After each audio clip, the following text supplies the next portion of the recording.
नमस्कार बच्चों, कक्षा 10 के ज्योग्राफी क्लास में आपका एक बार फिर से स्वागत है। हम पढ़ रहे थे ज्योग्राफी, जिसमें हमारा चैप्टर चल रहा था संसाधन और विकास।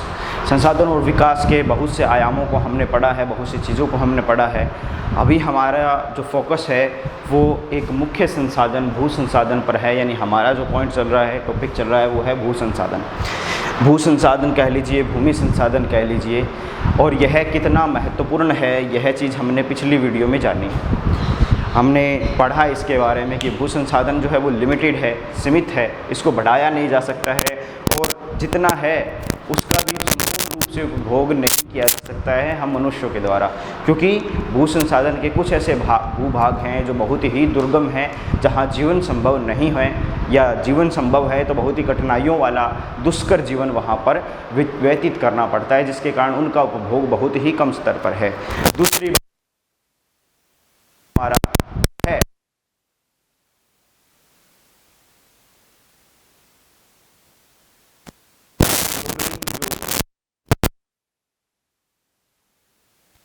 ये क्षेत्र है भू संसाधन का एक महत्वपूर्ण भाग है, भी धीरे धीरे जलमग्न हो रहा है। लेकिन हमारे सारे के सारे जितने भी क्रियाकलाप होते हैं, हर प्रकार की जो हमारी एक्टिविटी होती है, वो सारी एक्टिविटीज़ क्रियाकलाप जो है वो हमारे कहाँ पर पूर्ण होते हैं? हमारे सारे के सारे क्रियाकलाप भू संसाधन पर पूर्ण होते हैं। संसाधन जो है वो हमारे लिए अति आवश्यक है। अब भूमि संसाधन का एक महत्वपूर्ण चीज़ ये रहती है कि आपने कई जगह पढ़ा होगा कि कहीं रेगिस्तान है, या कहीं पर पहाड़ी क्षेत्र है, कोई मैदानी क्षेत्र है, कोई द्वीपीय क्षेत्र है, पठारी भूभाग है, यानी हर प्रकार के क्या है अलग अलग स्ट्रक्चर्स पाए जाते हैं भू संसाधन पर। अपने बात करते हैं भारत की। भारत के 43% भूभाग पर 43% भूभाग जो है भारत का वो मैदानी क्षेत्र है, यानी मैदान है वहाँ पर। और मैदानी भूभाग जो है पर भू संसाधन का वो सबसे उपयोगी भूभाग होता है, उपयोगी प्रकार का भूभाग होता है। ठीक है, इस चीज़ के बारे में बाद में पढ़ेंगे कि मैदानी सबसे महत्वपूर्ण क्यों होता है मैदानी भूभाग। अभी अपने पढ़ते हैं दूसरी बात कि लगभग 30% भूभाग पर जो हमारा भारत देश है उसके 30% भूभाग पर पर्वत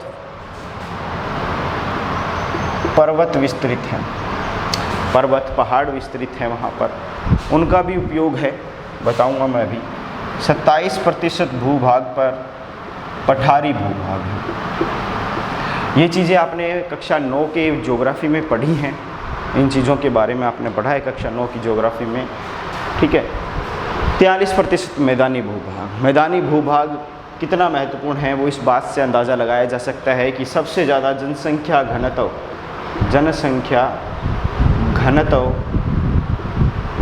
मैदानी भूभागों पर पाया जाता है। सिर्फ भारत में नहीं, संपूर्ण विश्व में मैदानी भूभागों पर ही जनसंख्या घनत्व पाया जाता है। जनसंख्या घनत्व का मतलब 1 वर्ग किलोमीटर में कितने लोग रह रहे हैं, उन लोगों की संख्या को जनसंख्या घनत्व के अनुसार आंका जाता है। ठीक है, मैदानी भूभाग जो होते हैं उनके 1 वर्ग किलोमीटर क्षेत्र में जनसंख्या जो है वो बहुत ज़्यादा पाई जाती है, बजाय पठारी, रेगिस्तानी या पर्वतीय क्षेत्रों के। दूसरी चीज़, यहाँ पर विकास कार्य करना आसान है। विकास कार्य करना क्या है? आसान है, क्योंकि भूभाग जो होता है वो समतल होता है, मिट्टी जो होती है वो उपजाऊ होती है। जो भूभाग है समतल होने के कारण सड़कों का निर्माण अच्छे से हो सकता है, आवाजाही में समस्या नहीं होती है, उसके अलावा चीज़ों को एक स्थान से दूसरे स्थान पर पहुंचाने में समस्या नहीं होती है। इसके अलावा मैदानी भूभाग की मिट्टी उपजाऊ होने के कारण कृषि भी यहाँ पर क्या होती है? उन्नत प्रकार की होती है। तीसरा कारण, नदियों के द्वारा, यानी मैदानी भूभाग किसके द्वारा निर्मित होता है? नदियों के द्वारा निर्मित होता है, तो जल की व्यवस्था भी प्रकार से वहाँ पर उपलब्ध होती है।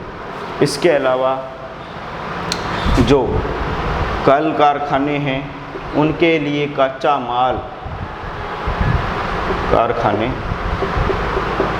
कच्चा माल वहाँ पर आसानी से उपलब्ध हो जाता है, यानी जैसे कपास है, चीनी के उद्योग जो हैं उनके लिए आसानी से कच्चा माल उपलब्ध होता है। पर्वतीय क्षेत्र है तो इनसे नदियाँ बहकर आती हैं। औषधीय रूप से ये धनी क्षेत्र होता है, ठीक है, औषधियाँ यहाँ पर अच्छी प्रकार से मिलती है। वन बहुत होते हैं, यानी उपयोगी लकड़ियाँ वहाँ से प्राप्त होती हैं। इसके अलावा पठारी भूभाग जो है वो खनिज संपदा में बहुत महत्वपूर्ण है। खनिज संपदा में काफ़ी रिच क्षेत्र है, काफ़ी उन्नत या बहुत ही ज़्यादा मात्रा में वहाँ पर खनिज हमें प्राप्त होते हैं भारत के, ठीक है। अब यह तो था कि कितने प्रतिशत मैदान भूभाग है, कितने प्रतिशत पर्वतीय है, कितने प्रतिशत पठार। ये जो कैलकुलेशन है वो टोटली 100% की है। तो इसमें आप बोलोगे सर कि रेगिस्तान का भूभाग कहाँ चला गया, तो रेगिस्तान के भूभाग को क्या है इसी के अंदर ऐड कर दिया गया है, पठारी और मैदानी भूभाग के अंदर ही ऐड कर दिया गया है, ठीक है। उसको अलग में नहीं गिना गया है, क्योंकि रेगिस्तान का कुछ भाग पठारी प्रकार का है और कुछ भाग जो है वो मैदानी प्रकार का है, इसीलिए, ठीक है। तो यह क्षेत्र इस प्रकार से विभाजित है। यह भारत की क्या है मैदानी, पर्वतीय या वगैरह वगैरह इन चीज़ों की दशा है, ठीक है। पठारी भूभाग खनिज वहाँ पर मिलते हैं, अच्छी मात्रा में मिनरल्स मिल जाते हैं, ठीक है, और जो जैव ईंधन है वो भी वहाँ पर मिल जाता है, फॉसिल फ्यूल्स वहाँ पर प्राप्त होते हैं। अब बात करते हैं भू संसाधन के उपयोग की, भू संसाधन के उपयोग की, यानी हमारा नेक्स्ट पॉइंट रहेगा भू उपयोग।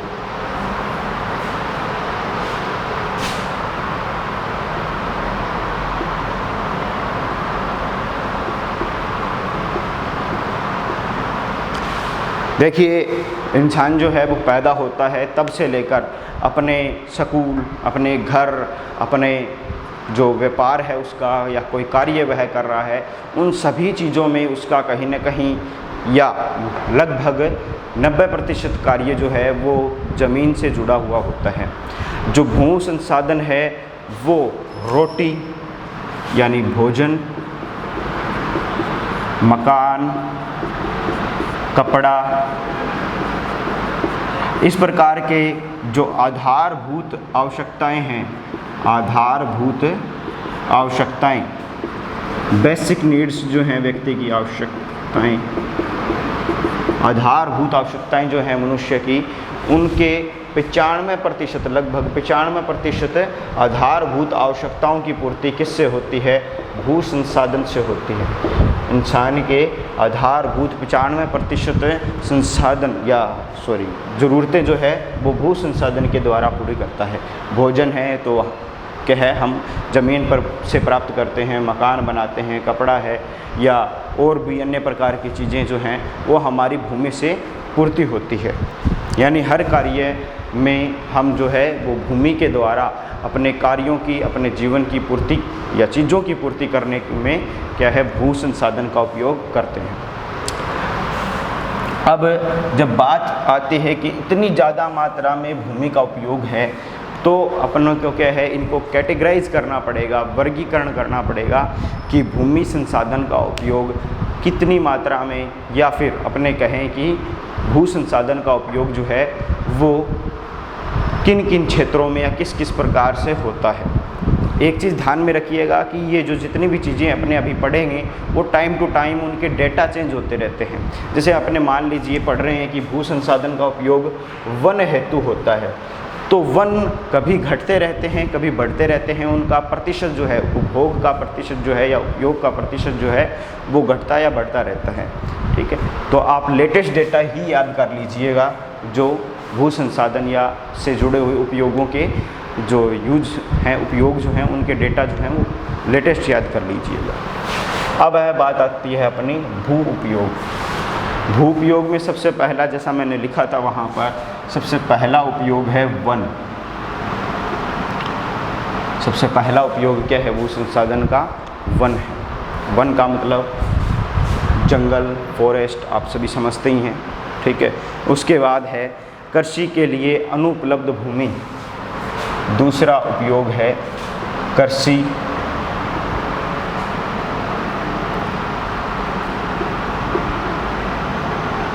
के लिए अनुपलब्ध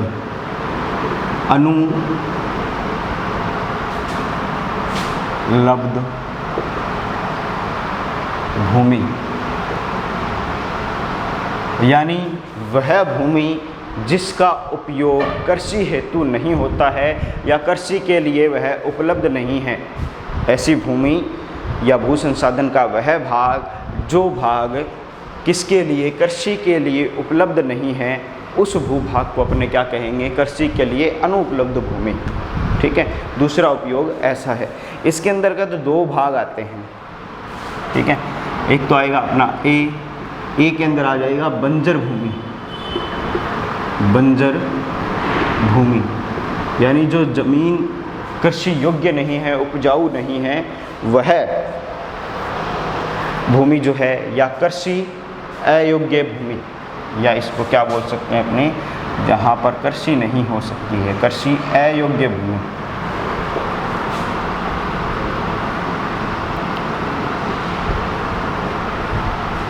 ठीक है, उसके बाद इसी के अंदर बी जो इसका उपयोग है, वह इसका उपयोग है गैर परियोजनाओं में लगाई गई भूमि, जैसे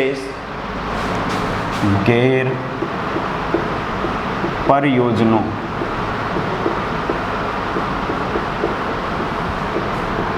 में लगाई गई भूमि।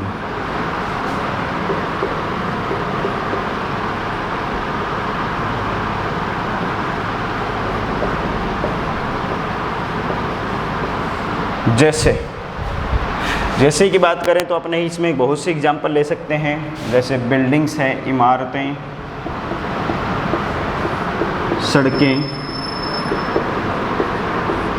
या जो भी अपने कृषि के अलावा उपयोग में लेते हैं, उद्योग है या अलग प्रकार की बिल्डिंग्स है, शॉपिंग मॉल्स है, वो सभी के सभी इसमें आ जाते हैं। ठीक है, यह हो गया दो उपयोग, कृषि के लिए या भू संसाधन के दो उपयोग हो गए। अब बात करते हैं अपने तृतीय उपयोग की। तृतीय उपयोग में देखिए, जो प्रति भूमि के अतिरिक्त अन्य कृषि योग्य भूमि, प्रति भूमि के अतिरिक्त अन्य कृषि भूमि,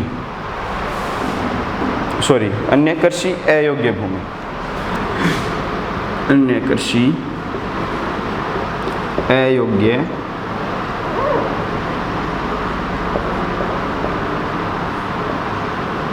भूमि। प्रतिभूमि क्या होती है? प्रतिभूमि एक वह है जिसको छोड़ा गया है, कृषि करने के लिए उसको विराम दिया गया है 1 या 2 वर्ष के लिए। ऐसी भूमि होती है प्रतिभूमि जहाँ कृषि हो सकती है, वह उपजाऊ है, बंजर नहीं है, लेकिन उसमें दोबारा से उपजाऊपन की मात्रा और ज़्यादा विकसित हो सके, इसके लिए उनको छोड़ दिया जाता है। छोड़ी हुई भूमि यानी उपजाऊ है लेकिन उसको छोड़ दिया गया है, ऐसी भूमि को कहते हैं प्रतिभूमि। अब प्रतिभूमि के अलावा ऐसी भूमि जो कृषि अयोग्य है, जो कृषि के काम नहीं आती है, कल्टीवेशन के काम नहीं आती है, हम वहाँ पर फसल नहीं उगाते हैं, ऐसी भूमि को क्या कहते हैं? ऐसी भूमि के भी क्या है, 3 भाग हैं। ऐसी भूमि के कितने भाग हैं? 3 भाग हैं। 3 भाग में क्या रहेगा?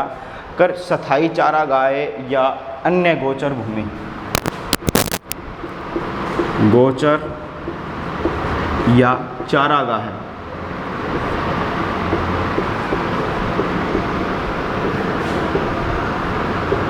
गोचर या चारागाह है भूमि। ठीक है, इसके बाद बात करें अपने तो विविध वृक्षों, वृक्ष फसलों या उपवनों के अधीन भूमि जो शुद्ध बोए गए क्षेत्र में शामिल न हो। ठीक है, वृक्ष फसलों, उपवनों, वृक्ष फसलों, उपवनों, वृक्ष फसलों, उपवनों या जो वृक्ष फसल के क्षेत्र हैं, या जहाँ पर विविध प्रकार के वृक्षों को उगाया गया है, विविध वृक्षों वाला क्षेत्र। इसमें नोट करने वाली बात यह है कि यह शुद्ध बोए गए क्षेत्र के अधीन ना हो, शुद्ध बोए गए क्षेत्र से अलग होता है, यह क्षेत्र में शामिल नहीं होता है, क्षेत्र से अलग या शामिल नहीं होता। नेक्स्ट बात करते हैं अपने तीसरा जो भाग है इसका, वो कृषि योग्य बंजर भूमि जहाँ 5 से अधिक वर्षों तक खेती न की गई हो। सी है कृषि योग्य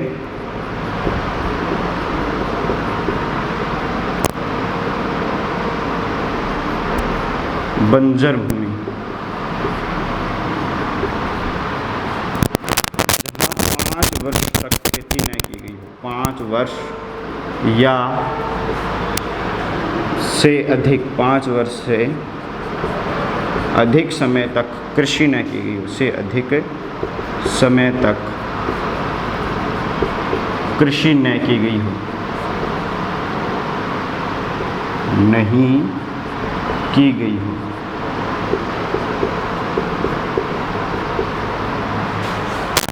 ऐसे भूभाग जो हैं, यानी इन 3 प्रकार के भूभाग जो हैं वो ऐसे क्षेत्र में आते हैं जो प्रतिभूमि के अतिरिक्त कृषि अयोग्य भूमि में गिने जाते हैं। ठीक है, 3 उपयोग हो गए हैं। वन है जहाँ सिर्फ ही वन पाए जाते हैं, फिर है कृषि के लिए अनुपलब्ध भूमि, ऐसी भूमि जो कृषि करने के लिए उपलब्ध नहीं है, चाहे वह बंजर भूमि है चाहे उसका अन्य प्रकार से उपयोग हो रहा हो। फिर है प्रतिभूमि के अतिरिक्त अन्य कृषि अयोग्य भूमि, यानी प्रतिभूमि के अलावा है, ये सिर्फ छोड़ी गई भूमि नहीं है, यानी जहाँ सिर्फ 1 या 2 वर्षों तक ही खेती होती है या उसके बीच में अंतराल दे के खेती होती है, उसके अलावा जो कृषि अयोग्य भूमि है उसके ये 3 प्रकार रहते हैं। चाहे उसमें गोचर या चारागाह भूमि को ऐड कर लीजिए, वृक्ष फसलों या उपवनों वाला भाग जो शुद्ध बोए गए क्षेत्र से अलग रहता है। उसके बाद है कृषि योग्य बंजर भूमि, यानी यह है कृषि इस पर की जा सकती है लेकिन ये क्या है, बंजर भूमि है, इसको सुधारने का प्रयास नहीं किया गया है और वहाँ पर कम से कम 5 या 5 से 7 ज़्यादा सालों तक खेती नहीं की गई है। ऐसे भूभाग को क्या कहते हैं, कृषि योग्य बंजर भूमि। और यह किसके अंतर्गत कैटेगराइज होगा, यह प्रतिभूमि के अतिरिक्त अन्य कृषि अयोग्य भूमि के अंतर्गत कैटेगराइज किया जाएगा। ठीक है, इसके बाद चौथा जो रहेगा कृषि का, उसको पढ़ते हैं अपना।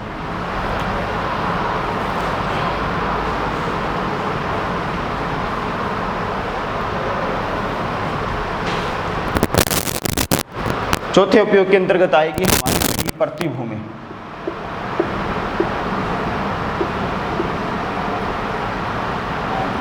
प्रतिभूमि के अंतर्गत क्या होता है, प्रतिभूमि के अंतर्गत उपजाऊ भूभाग होता है लेकिन इसको क्या है 1 या 2 वर्ष तक छोड़ दिया जाता है खाली, वहाँ पर खेती नहीं होती है, सिर्फ 1 या 2, इससे ज़्यादा नहीं है। ठीक है, ऐसा भूभाग जिसको छोड़ा गया हो लेकिन वो कृषि योग्य हो। इसमें क्या है, एक तो वह आएगा जो वर्तमान प्रतिभूमि, वर्तमान प्रतिभूमि। वर्तमान प्रतिभूमि का मतलब क्या होता है, वर्तमान प्रतिभूमि का मतलब होता है भाई कि जिसको इसी वर्ष छोड़ा गया है या इसी वर्ष के जो कृषि अंतराल है उसमें वहाँ पर खेती न की गई हो, वह क्षेत्र। और उसके अलावा इसके अंतर्गत ऐड कर दिया जाता है कि ऐसा, ये तो वर्तमान हो गया, इसका दूसरा भाग रहेगा ए बी भाग रहेगा पुरातन प्रतिभूमि, पुरातन प्रतिभूमि। पुरातन प्रतिभूमि के अंतर्गत क्या रहेगा कि वह क्षेत्र जो 1 से 5 वर्ष तक जहाँ पर खेती नहीं की गई है, 1 से 5 वर्ष तक जहाँ पर खेती का कार्य नहीं हुआ है, 5 से ज़्यादा नहीं है, ध्यान रखना 5 से ज़्यादा वाला किसके अंदर आएगा, तीसरे पॉइंट के अंदर आएगा। 1 से 5 साल के मध्य जहाँ पर खेती नहीं हुई है वह भूभाग पुरातन प्रतिभूमि होगा।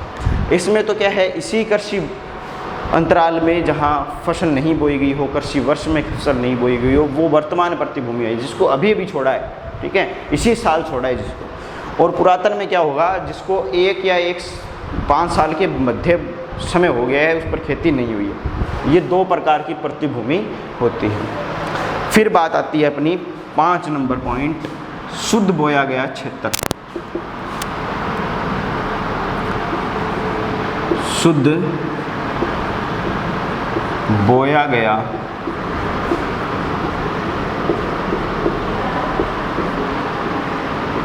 क्षेत्र। शुद्ध बोया गया क्षेत्र वो होता है जहाँ पर, या इसको बोलते हैं निवल क्षेत्र। निवल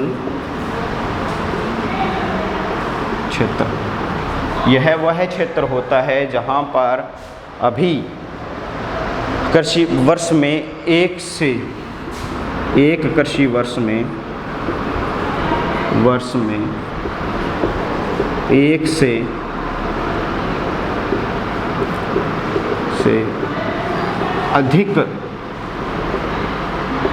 से अधिक फसल उत्पादन होता है, फसल बोई जाती है। उस क्षेत्र को शुद्ध बोया गया क्षेत्र या निवल क्षेत्र के नाम से जाना जाता है।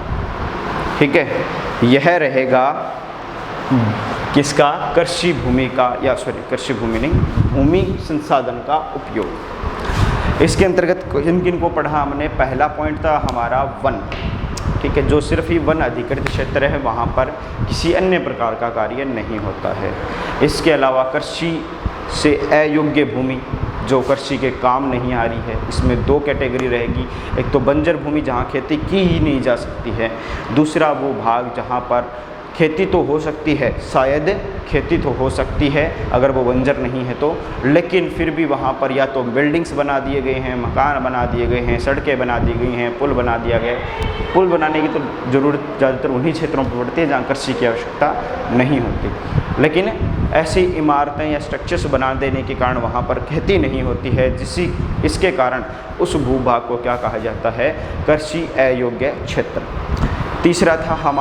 तीसरा जो पॉइंट रहेगा उसके अंतर्गत क्या रहेगा कि जो प्रतिभूमि के अतिरिक्त अन्य कृषि अयोग्य क्षेत्र है, प्रतिभूमि के अतिरिक्त अन्य कृषि अयोग्य क्षेत्र है, इसमें एक तो वन वृक्ष या विविध प्रकार के वृक्ष या उपवन या वन फसलों वाले क्षेत्र आ जाएंगे, या फिर वह भूभाग आ जाएगा जो कृषि योग्य तो है लेकिन बंजर भूमि होने के कारण उसको सुधारने का प्रयास नहीं किया गया, साथ ही साथ उस पर 5 सालों से खेती नहीं हो रही है, या 5 से अधिक सालों के तक जिस पर खेती नहीं हो रही है, वह भूभाग किसमें आ जाएगा, कृषि योग्य बंजर भूमि जिस पर 5 वर्षों तक खेती नहीं की गई है, वह प्रतिभूमि के अतिरिक्त कृषि अयोग्य क्षेत्र हो जाएगा। यानी खेती नहीं है हो रही है तो अयोग्य प्रकार की प्रकृति में शामिल कर दिया जाता है।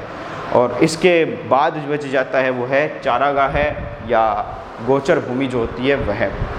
फिर है हमारा पॉइंट नंबर 4 प्रतिभूमि। इसके 2 भाग रहते हैं। फर्स्ट वन वर्तमान प्रतिभूमि जो अभी इसी वर्ष जिसको छोड़ा गया है, जिस पर खेती नहीं की गई है, और दूसरा है पुरातन कृषि प्रतिभूमि जिस पर 1 से 5 वर्षों के मध्य खेती नहीं की गई है। फिर है शुद्ध बोया गया क्षेत्र या निवल क्षेत्र जो है वह वो भाग होता है जिसमें एक कृषि वर्ष में भी 12 माह ही होते हैं, तो कम से कम एक कृषि वर्ष में कम से कम 1 से अधिक फसल का उत्पादन किया जाता है, यानी 2 या 2 से ज़्यादा फसलें बोई जाती हैं। ठीक है, सिर्फ एक फसल हो वह शुद्ध बोया गया क्षेत्र में नहीं काउंट होगा, जिस पर एक वर्ष में 2 कृषि फसलों की उपज होती है, वही क्षेत्र क्या कहलाता है, शुद्ध बोया गया क्षेत्र में शामिल किया जाता है। नेक्स्ट पॉइंट हमारा रहता है भारत में भू उपयोग प्रारूप। भारत में भू उपयोग प्रारूप।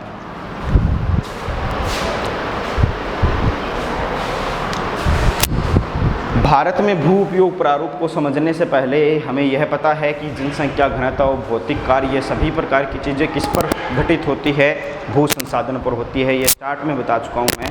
सारी मानवीय क्रियाकलाप, औद्योगिक इकाइयाँ सभी के सभी जो स्थापित होती है वो कहाँ पर है, भू संसाधन पर होती है। तो सबसे ज़्यादा यूज इसी का होगा। अब भारत का कुल क्षेत्रफल कितना है? भारत, पहले बात कर लेते हैं पॉइंट लिख देता हूँ मैं, भारत में भू उपयोग,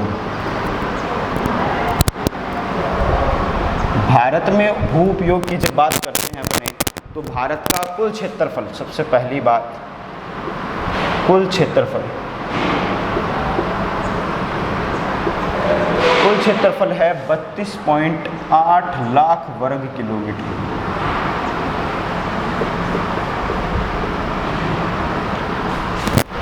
इसका 93% भूभाग या भू संसाधन जो है वह उपयोग किया जाता है, भू संसाधन का उपयोग होता है। ठीक है, भारत का कुल क्षेत्रफल 32.8 लाख वर्ग किलोमीटर है और इस क्षेत्रफल के सिर्फ 93% भूभाग का ही उपयोग किया जाता है।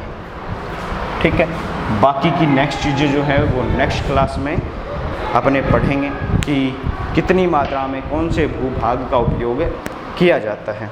ठीक है, अब और सिर्फ इतने का ही क्यों किया जाता है ये चीज़ अभी बता देता हूँ, नेक्स्ट क्लास में स्टार्टिंग में फिर से बता दी जाएगी कि 7% भूभाग का उपयोग क्यों नहीं होता। एक तो वो दुर्गम स्थान है, दूसरा पीओके और चाइना द्वारा अधिकृत जो क्षेत्र है जम्मू कश्मीर में, वह क्षेत्र, लद्दाख का क्षेत्र जो है उसको इसमें काउंट नहीं किया गया है, असम के कुछ क्षेत्र हैं उसको काउंट नहीं किया गया है। तो कुल मिलाकर पूरे भूभाग को काउंट नहीं किया गया है या उनका सर्वे नहीं हुआ है, जिसके कारण सिर्फ 97% भू उपयोग की जानकारी हमें प्राप्त होती है। तो यहाँ तक आप नोट्स बनाइए, इसको याद कीजिए, बाकी का पढ़ेंगे अपने नेक्स्ट क्लास में। तब तक के लिए धन्यवाद। Stay home, stay safe.